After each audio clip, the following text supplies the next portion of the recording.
what you're seeing on the screen right now is a baby goat. Now, this baby goat came from an organic, free-range dairy farm up in the northern part of Queensland. One thing a lot of people don't know about the dairy industry is that babies are always removed from their mothers very, very young. The baby goat that you saw on the screen, his name was Jacob. At the age of 6 days old, he was removed from his mother. He was going to the slaughterhouse. We came along and took him out of the farm instead. Now, this particular little goat became so stressed by the fact that he'd been removed from his mother so early that he developed stomach ulcers. And by the time he was 16 days old, we lost him because he simply couldn't feed. And it was all because of the stress of that baby being removed from his mother at such a young age. Now, Jacob is different because he's one that we were actually able to rescue and bring and able to tell the story of. There's no doubt that this doesn't happen day after day after day in farms all across the world. So it's worth us remembering that whenever we're looking at farmed animals, what these industries are always about is separating mothers from babies, and it's dreadfully stressful for both of them to the point that sometimes they eventually die. His name was Justin. He was actually Jacob's brother, so he was rescued at exactly the same time. Now, Jacob had a condition called CAE, and what this basically is, it's a genetic disease that comes from mother to baby, which is now rife throughout the USA, Europe, and Australia. The reason for this is that it's transmitted from mother to child through the milk. Every goat dairy and a lot of cattle dairies in Western countries actually take the milk from a number of different mothers, combine it all, and then group feed, which is why this is now a disease that's completely out of control. Dairy industry don't care about it because it normally doesn't affect them until they're 3 or 4 years old, and of course animals in the dairy industry don't live that long. But poor old Justin actually succumbed to it about 11 months old. But again, just because of a practice that we choose to use in dairying, and animals like poor little old Justin died very, very young. So where are we? We've got some pigs. I guess I'll go to pigs at this point on that basis. The 4 guys that you see here are out of a factory farm. You might have noticed the photo there a little bit while ago of when they first came out and there was a lot of what looked like black mud covering them. I'd love to say it was black mud. These guys were actually covered head to toe in feces.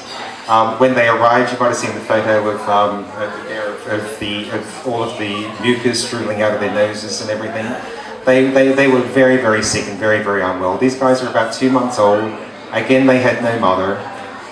We have been able to now raise them at the farm. You will hopefully have seen a photo there of the great work that they're doing from an embassy perspective now. They are absolutely the fans of everybody there.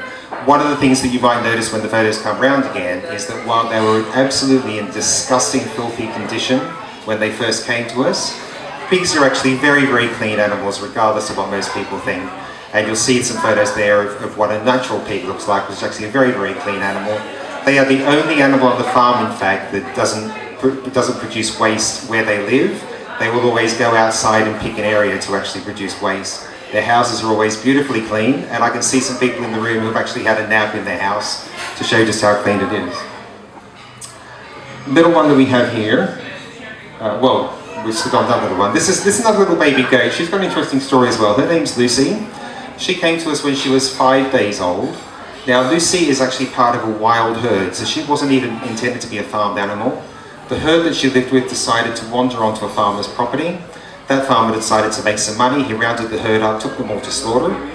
Now, what a mother goat will do when they think that their baby is threatened is they'll hide the baby.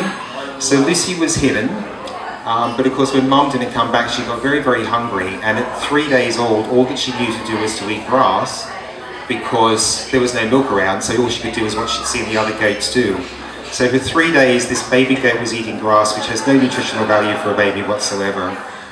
Finally, she got to us at 7 days old, and she's actually bounced back, and she's actually done very, very well. So that was sort of a better story on that one. But again, you know, this is another example of just the way that we just rip mothers away from babies, and the fact that they just don't do well that way. Duck. Now, this rooster and a duck were found on the streets of Wollongabba, which is a south side Brisbane suburb. These guys bonded together and now live together very, very happily as boyfriend and girlfriend, or whatever you want to call them. Now, Bubble, of course, is a rooster. We need to understand that, that any part of the egg industry, whether it's homegrown eggs, whether it's eggs in factory farms, whether it's eggs from somewhere else, at some point in that process there was roosters involved, because every second egg that's laid is a rooster. We are asked 17 times a week to take roosters from people, and that's just from people who are trying to raise backyard chickens. So the rooster process is out of control. Of course, the industrial farms don't have this problem. Industrial farms will just shred the babies when they're 1 day old. But the number of roosters out there looking for homes because nobody wants them because they don't lay eggs is just incredible, and there's something worth remembering. An interesting thing about these two, though, is just the way that they interact. And Bubble, who's the rooster, decided one day that he was going to go for a wander, and he disappeared for a bit.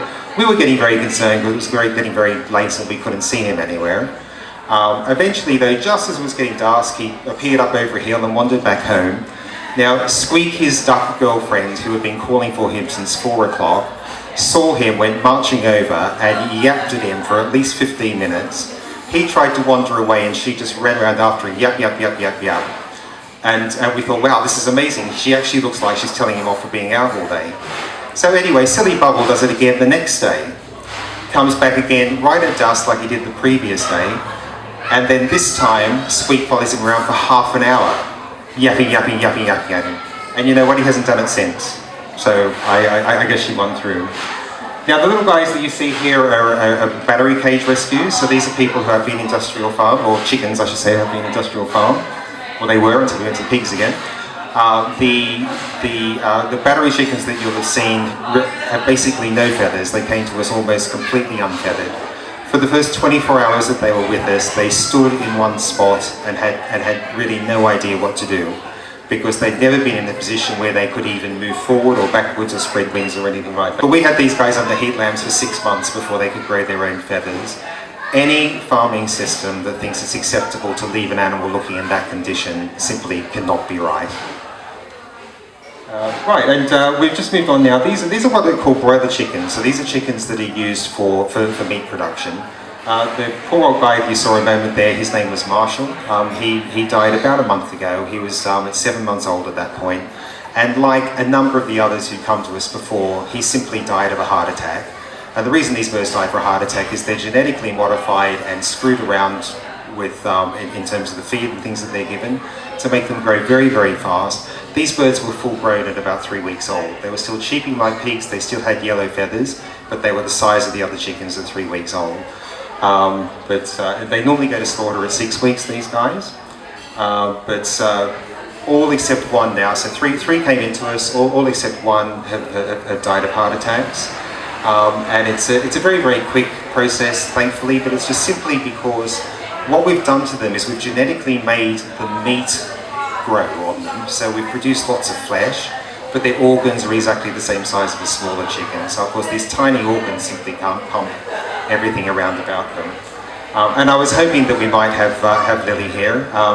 Lily's an amazing story. She came to us because she was neglected and she came down with worms. She was very nearly dead. The early photos that you saw there, Lily not even be able to lift her head, she was so sick, she couldn't even eat or drink on her own. Now we did get her back healthy, and we did fix her up, but we could not get this sheep to walk. We found out a couple of days later that her mother and her sister had actually been affected in the same way. We had them seized as well, we had those brought to the sanctuary.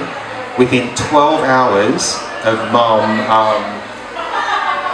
finding her baby again after a week, that baby was up again and walking, and we had no idea how. So Mother always knows best, and that's probably an awesome note for me to end on.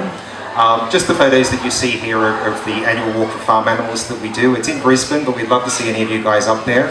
I'd like to also say that we have regular open days at the farm, and we also do private visits if people can't make the open days. We'd love to see everybody up there. We think it's a great place for you to bring friends who perhaps don't understand animal issues, because there is no greater advocate for the animal protection movement than the animals themselves. We think that they do a great job. You might have seen the huge pig with the children on one of the slides there. I am sorry the slides have been so mixed up. But we'd love to see you up there, and of course we have a website as well. You're welcome to check out that anytime. But thank you for your time.